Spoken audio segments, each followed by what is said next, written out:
Welcome to the OA Light a Candle Meeting podcast. Visit our website at www.oalaig.org, where you'll find several speaker feeds with over 400 speaker files, forms for ordering CDs for these speakers, and a place to donate to keep this special service active. I would now like to introduce our speaker for tonight, Rhonda.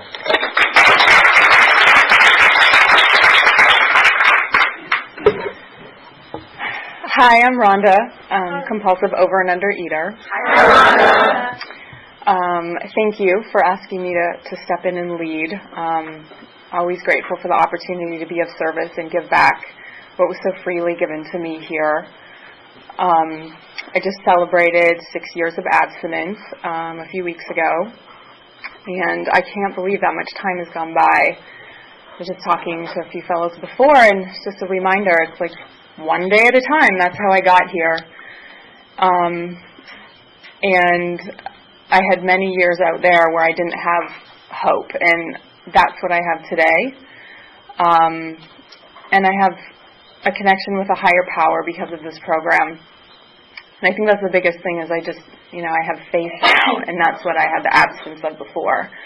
So I'll just go back a little bit, what it was like, what happened, what it's like now. I don't know if I was always a compulsive overeater, but I know I always liked food, and I found a lot of comfort in it as a child. I grew up on a farm. It was kind of in the, felt like in the middle of nowhere to me, and I was really lonely there, and I had to ride like a long school bus ride to and from. And when I got home, the first thing I had to do was just have like a massive snack. That was my thing. Get lost in TV. And that was comforting to me. And then I went through puberty kind of early and became very uncomfortable with my body and my weight. And I think that just, set up a lot of future things for me that went on. I just always saw myself that way, even once I got through that stage of just, being uncomfortable, feeling different, not feeling like I fit in, and wanting to change my body. And I got through that stage. I was probably 13 or 14. I was introduced to the world of modeling. And I was told from the beginning, you're beautiful, but you need to lose weight. It was always measuring, my body. And for somebody that was already insecure, it was I wanted the attention, but, being told those things, I took them so personally. And this led to, the next 15 years of being on a yo-yo of, dieting, restriction, binging, overeating, going up and down in weight. Probably a few hundred pounds I've lost and gained, over that amount of time, just, continually. And the thing is I had that in me that, I didn't want to feel what was really going on for me. So, food was a good way of, shoving that down. I didn't know how much anxiety I held in my body or felt every day until, I came here and I, stopped overeating. It's this big gaping hole of anxiety that I felt. And, pushing food down in there was kind of a way of grounding. It definitely slowed that down, slowed my body down. And gave me something else to obsess about. Once I'd overeaten, it was obsessing about, first how gross I was, how that happened, and then I would launch into how am I going to how am I going to get rid of this, or what am I going to do next? And I definitely had bulimic tendencies as well. I had a period of taking laxatives, I over-exercised, I used to do lots of colonics. I'd go for a colonic and come home and eat because, I'm starving. Everything's gone. I need to eat. It was just madness, complete madness. And just all ways to try to control and manage my body, my weight. and ultimately, like, how I felt. I just had this illusion, like, if my body feels, like, clean and perfect, then, like, I will. And it was, like, actually, like, the thinner I got, or when I would get to those places, like, the lonelier I was, because it took so much out of me to, you know, be in the restrictive phases, to be over-exercising. It's like I couldn't participate in life. And it wasn't what I, like, imagined it to be. And then there's times where I'd be like, screw this, I'm just going to eat. I want to be normal, I'm just going to eat. And, you know, I couldn't control that either. But, you know, that would just go on and on and on, the eating and binging. I remember one summer I was in New York, and I literally just, like, closed myself up in an apartment. I'd sleep all day, and I'd be up all night, you know, eating and looking up ways to, you know, try to get a handle on things and control things, to no avail. You know, nothing I tried worked. I spent thousands of dollars over time, over this, like, period of 15 years, going to doctors, pills, potions. I mean, the only thing I didn't resort to was surgery, but I tried everything else, like pregnant hormones from something. And I finally, it was actually probably, I don't know, partway through that, I found a big book in a used bookstore, and I started reading the book, and I was like, oh my God, I am these people, but, you know, not with alcohol, but with food. I definitely identify with what they're talking about and how they feel. And I think I even did look up OA that just wasn't near me, and I think I was 21 or 20 at the time, so I just couldn't get myself there. And, you know, in hindsight, I'm like, I wish I could have then, but I think I needed more time anyway to go and try and do everything in my will before I got here. So I moved to Los Angeles. I got married. And I was like, I thought that was going to save me. I really thought that, like, being in love and having a husband and just having, like, that, you know, picket fence life was going to be the answer. And I was so disappointed that it wasn't. I was like, you know, I remember once I got out here and I was living with my husband, I'm like, I don't even know if I like you anymore. Like, what is going on? And I was just like, this is not good. And I had a friend who was in the beverage program, and I saw her working the steps and changing her life, and I wanted what she had. I just wanted what I saw happening for her, and I had already started getting honest with her and telling her what was going on in my life, because, like, before, I thought people knew what I was talking about when I'd say, like, they'd ask me how my day was, and I'm like, oh, I had a really bad day with food.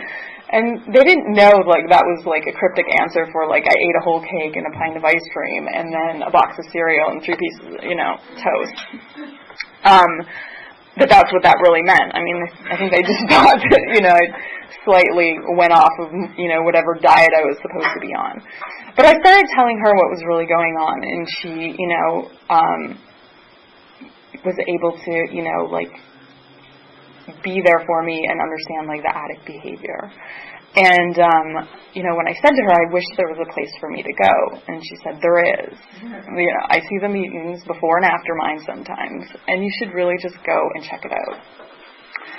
So I really, like, I had nothing to lose. I looked up the meetings, I called ahead of time to the contact person who was, like, so lovely and spent time on the phone with me, and I was just like, I don't know what this is, but she's like, well, just, you know, just come to the meeting today. It's at 1:00. Come and join us. So I was like, okay, I will. And I went there, and I was so nervous. So I just, like, anybody that's new, I just, like, so can appreciate what it feels like to just walk in here. But I'm glad you're here. And I just identified with everything that was shared in that meeting, and I just knew that I was, you know, one of many here. And I cried a lot through that meeting. I cried a lot through the first few meetings, but I just kept going because I was hearing people that were sharing in ways that, like, I had never heard before. And, you know, the brutal honesty of what was, like, really going on. And also, like, the hope of people who were abstinent and had, like, real time in abstinence and starting to have some sort of belief that, like, I could have a life like that. You know, and starting to hear about the promises and what that looks like. And I initially was like, you know, my restrictive mind was like, that's it, no sugar for me, that's, you know, I can control this, that's how it's going to be. And I went home and I ate a lot of sugar, because that was going to be my last time before I started over again. You know, and that just wasn't the way for me. I somehow, you know, I remember, like, being out on the beach that day and just, I don't know what concept I had of God at the time, but I did believe there was something out there outside of me. And I just got this little whisper that it was just like, you know, just don't eat a lot of anything, you know, just keep it simple and keep it to your meals that have a beginning and an end. And that's really how I started. I ate by the clock. I picked the, you know, the times that I was going to be eating, and that there was a, you know, beginning and an end to my meal. And that was definitely uncomfortable at first, and I would watch the clock, because I didn't know when I was hungry. All that anxiety felt like hunger to me all the time. It was like, I need food, I'm going to starve to death in between my next meal.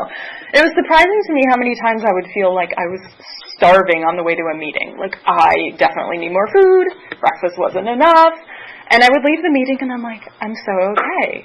Like, it was just feelings that I was having, but I interpreted that as hunger or, you know, like some feeling of being unsafe, and that's what I needed. And then it was a few weeks later, I had like a first sponsor, but it wasn't a great match, and I heard my current sponsor speak at a meeting. And I was just blown away by what she shared. And it was, you know, for her, it was really this concept of, like, letting go completely of, like, what her body looked like. And for her, that looked like, initially, because she had come from a restrictive, you know, bulimic background as well, of, like, gaining weight in program and being okay with that, and letting that go. And then it slowly, you know, without trying to control or manipulate it, by working the program, working the steps, her body was just, you know, right-sized or God-sized. And I wanted that. I knew that's what I needed to do, you know, to just, like, let go absolutely. And it was, like, terrifying at first to think, like, I wasn't going to have that, like, next diet book or exercise program or whatever I was going to do to try to control it. And at that time, I called her, like, Monday to Friday, and I called her every day. And I had to, you know, remind me of your story. Remind me that this works. Because it was, like, so uncomfortable to let go of that. And to feel at times, you know, my clothes are getting tighter. I have to do something about this. And she'd be like, God can take care of it. Just work the program. And so that's what I did. I got right into the steps. I didn't waste my time when she would give me, you know, step work to do. I, like, just jumped right into it because I wanted the recovery. And, you know, with the fourth step, it was so uncomfortable, but I'm like, how long do I want to stay like this? Like, I just want to get through this. So I did it in a few weeks and then turned it over. And so much freedom came from that. And then I almost felt like 6 and 7 were worse, like having my character defects, like, glaring in my face and being, having to look at those. But, you know, grateful again that I spent the time there and worked through those. And I think it was around the 9th step that I started sponsoring, and that was such a gift. Like, such a gift to, like, give back. And so many times, and, like, even today, it's like I get an outreach call or a sponsee call, and it's like I'm saying exactly what I need to hear. Like, God is speaking through me to somebody else. It's like so often. Like, it's a gift for me to receive that call and have to, you know, come centered in program and share that. And I still sponsor to this day. not able to participate as much as I was early on in program. I spent so much time with fellows. I still have like some of my, my best friends now are fellows that I met in this room. And I still talk to, that's like my biggest tool I use is the phone and talking, to my fellows and my sponsor. Because I had a baby a year and a half ago. Thank God I was able to, do that abstinently and have a newborn abstinently. That feels like a miracle, and still to this day. But I reach out, and I think that's like one of the biggest things that like helps me stay abstinent is honesty. It's like whatever's going on for me, like if I can just name it and share it. And that's not something I could do before I got here. I didn't feel like I would be understood or received or accepted if I told you like whatever uncomfortable or often like ugly thoughts and feelings that were going on for me. But like I'm always met with so much compassion by other compulsive overeaters. And most of the time I get off, if something is going on and I get off the phone, I feel so much better if it's not lifted.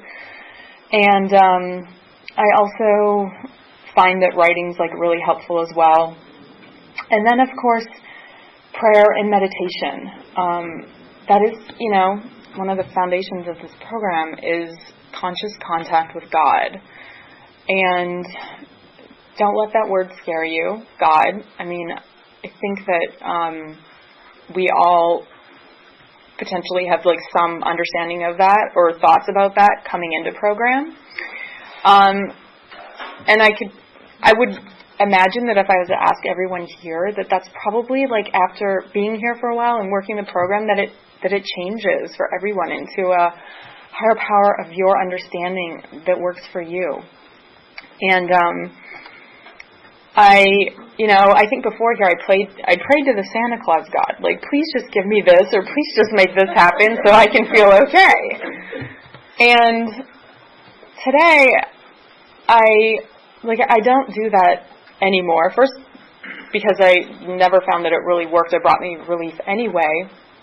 But it's more about, God, like, please just, like, guide me and walk me through whatever's in front of me.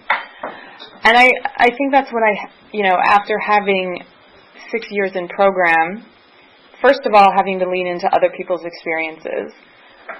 And then after enough time, having my own evidence of, having struggles and getting through them, I have the faith now that no matter what it is, that, like, I can get through it. And that's, like, the biggest gift, I feel, that I've gotten here. And I still have to work it on a daily basis. I mean, I know even right now there's areas of my life that I'm, like, not fully trusting.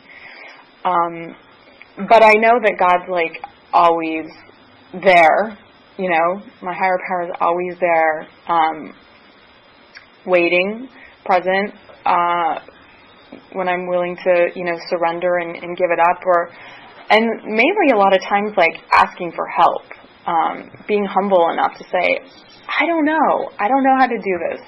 Can you show me the way? Asking for other people's experience.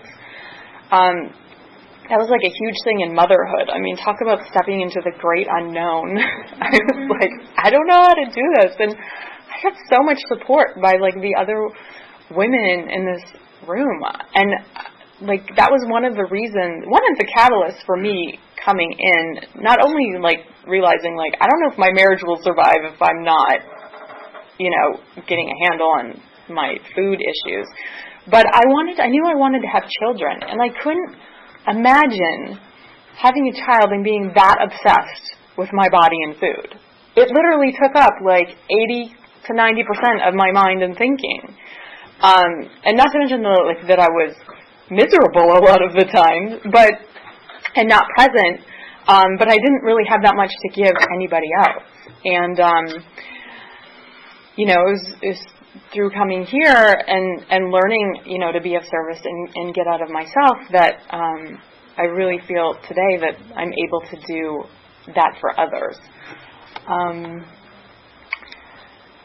I'm trying to think if there's anything else that I want to share.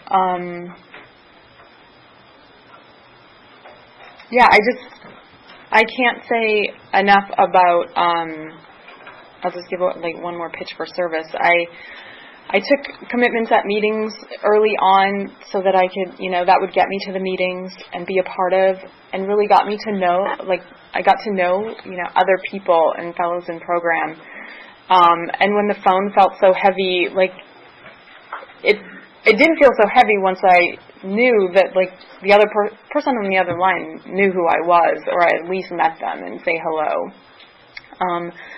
And I try to make a point now of, when there's newcomers at meetings, going up to them and saying hello, because I know how much that, did for me in the beginning, of just knowing, I don't know what's going on here, but just having faith, it was working for other people. So I think that's all I have to share. I'm happy to take some questions now.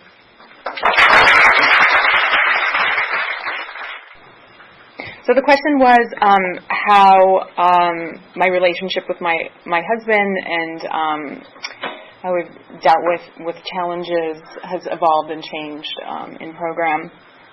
It's a work in progress, a day at a time. I think that, the biggest thing is just working the steps and keeping my side of the street clean. It's I don't... I used to be very, reactive, or my way of dealing things with was to really shut down. If something hurt me or I was feeling uncomfortable, I would just kind of, draw a blank. And today, by having the courage, it's practicing that muscle of, working with my sponsor and getting honest with other fellows is, just really being as honest as I can with him. And in a loving way, share whatever I'm feeling, and that opens a lot of doors. Because and I'll still catch myself in this where a resentment will build about something, but it's something that I'm not talking about. I'm just holding it all in instead of sharing what's going on, and also taking a look at my character defects is helpful. If something's really going on, is to go back and be okay, what's going on here, and how am I contributing to this? So I'd say those are the biggest things.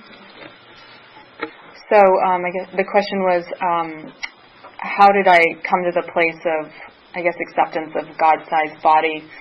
I felt like I didn't have a choice anymore. I just couldn't control it. It was taking so much energy for me to try to come up with how my body was supposed to look, and it was making me miserable. And I honestly don't know what the best size is for me, but I know getting. I guess the biggest tool there was being honest, getting honest. It's I can honestly tell you if I've eaten too much. I feel it in my body. And that was the thing that, getting honest and sharing about that. So it's it's not something I do perfectly, but if food feels uncomfortable or something feels uncomfortable at food, I just share right away. I pick up the phone or I text somebody and I just say, what is going on? And then it's it doesn't have to continue. I remember early on, it's you can start over at any point in the day. It's that was the biggest diet mentality I had, was I blew it, let's wait until tomorrow or wait until Monday. It doesn't have to be that way, It's that was one of the huge things that got me through. It's okay, something just felt really uncomfortable about my meal, but I don't have to binge, and I don't have to keep on going for today. I can check in and kind of course correct. And it was just leaning into my sponsor's experience really in the beginning of just trusting that her body found its way to a healthy size, and that mine can too. And it's really my experience. For the most part, I have freedom around what my body looks like, and that is really a miracle. How do I cultivate my connection with God? So I mentioned many times, it's talking to fellows. I really hear God speaking through other people when I can't myself. And I didn't really talk much about meditation, but getting quiet is like a big thing for me, and slowing down my mind and my thoughts. So I often do that when I need to, and writing as well is a way of like, just like really writing whatever's going on. And then it seems like in the beginning it's just like all my like thoughts and feelings, and then I feel like, God kind of coming through more. And of course prayer, like I will always go back. The third step prayer, I think it was part of my step work, was to actually write it in my own words, because like sometimes the thous and these and those I was like didn't always identify with, but when I wrote it in my own words, and I still say it like that to myself a lot, it was like super helpful. And I'll go back to that a lot. It like kind of connects me to it more, that I'm just like, it's, God, like, please let you be in charge and not me. What's your relationship like with exercise and movement today? Yeah. So what's my relationship like with exercise and movement? So it's shifted more into this place of like self-care and what feels good and what I enjoy, versus I'm going to do this to change my body. And trust me, that took time to get to there for me, because that's just like, I was so used to that for so long. I was like, I'm going to do X, Y, Z to get these results. And I don't, frankly, have the time anymore to be like planning all my exercise. But like when I do, I want it to be enjoyable. And that, like, that's like the gift of really working this program and having the time, is that like I want to take care of myself. Like I want to feel good. It's not like this like push-pull constant, thing that I was going through before. Yeah.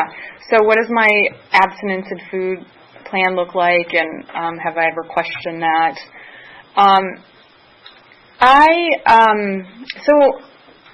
I generally have a food plan. I mean, it changed a lot with pregnancy and like nursing my daughter, that I couldn't like stick to things so closely, but it's generally like 3 meals and 2 optional snacks, like based on the needs of my body. So it's like, and my level of honesty. Do I sometimes eat more than I need? Yeah, I do. I totally do. But the one thing I don't do is say, like, F this, I'm taking all of this to my bed and I'm closing the blinds and I'm going to eat, like, for the rest of the day. I don't throw in the towel, and that's the one thing I haven't done, like, a day at a time. And, there's times where I definitely was like, whoa, this is getting close to, like, going back to that, 2-3 times and thinking about the 4th serving, and I'm like, no, that is really waltzing into, like, a territory. And that's where it's like, oh, God, the phone gets heavy, or getting on my knees gets hard. But thankfully, I had the willingness to do that at times. I early on too found myself like really like obsessed about food plans. There was a while where I sent my food to somebody, and my sponsor told me to stop because I was trying to impress her. Like, look how like fancy and clean I can eat.